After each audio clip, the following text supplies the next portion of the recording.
ಇವತ್ತಿನ IPLನ ಫೈನಲ್ ಪಂದ್ಯಾವಳಿ ಕರ್ನಾಟಕದ ಪ್ರತಿಯೊಂದು ಕ್ರೀಡಾಪಟುಗಳು, ಪ್ರತಿಯೊಬ್ಬ ನಾಗರಿಕರು ಈ ಬಾರಿಯ ಕಪ್ ನಮ್ಮದೇ ಅಂತಕ್ಕಂಥ ಒಂದು ಆಶಾಭಾವನೆಯಿಂದ ಹಲವಾರು ದೇವಸ್ಥಾನಗಳಲ್ಲಿ ಪೂಜೆಗಳನ್ನು ಮಾಡಿ ಈ ಬಾರಿ RCB ತಂಡ ಗೆಲ್ಲಲೇಬೇಕು ಅಂತಕ್ಕಂಥ ಪ್ರಾರ್ಥನೆ ಸಲ್ಲಿಸಿದಂಥದ್ದು ಕಳೆದ 2-3 ದಿನಗಳಿಂದ ನಾವೇ ನಿರಂತರವಾಗಿ ನೋಡಿದ್ದೇವೆ.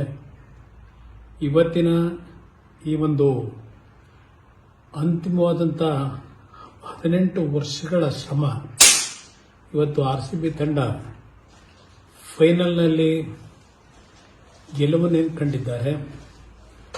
RCB ತಂಡದ ವಿಶೇಷವಾಗಿ ವಿರಾಟ್ ಕೊಹ್ಲಿಯವರು ನಿರಂತರವಾಗಿ 18 ವರ್ಷಗಳ ಕಾಲ RCB ತಂಡ ಕ್ರೀಡೆಯಲ್ಲಿ ಗೆಲ್ಲಲಿ ಸೋಲಿ ಒಬ್ಬ ಕನ್ನಡ ನಾಡಿನ ಜವಾಬ್ದಾರಿ ನಿರ್ವಹಿಸಿ ಕ್ರೀಡಾರಂಗದಲ್ಲಿ, ಅದರಲ್ಲೂ ಕ್ರಿಕೆಟ್ ರಂಗದಲ್ಲಿ ನಿರಂತರವಾಗಿ ಅಂತಿಮವಾಗಿ ಯಶಸ್ಸನ್ನು ಕಂಡಿದ್ದಾರೆ.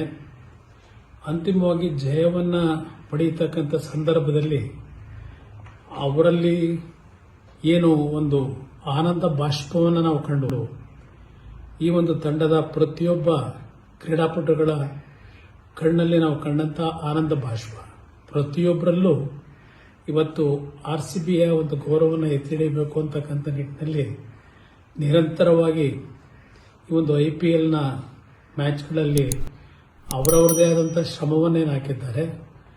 ಇವತ್ತು RCB ತಂಡದ ಪ್ರತಿಯೊಬ್ಬ ನಮ್ಮ ಕ್ರೀಡಾಪಟುಗಳಿಗೆ ಹೃದಯ ತುಂಬಿದ ಅಭಿನಂದನೆಗಳನ್ನು ಸಲ್ಲಿಸ್ತೀನಿ.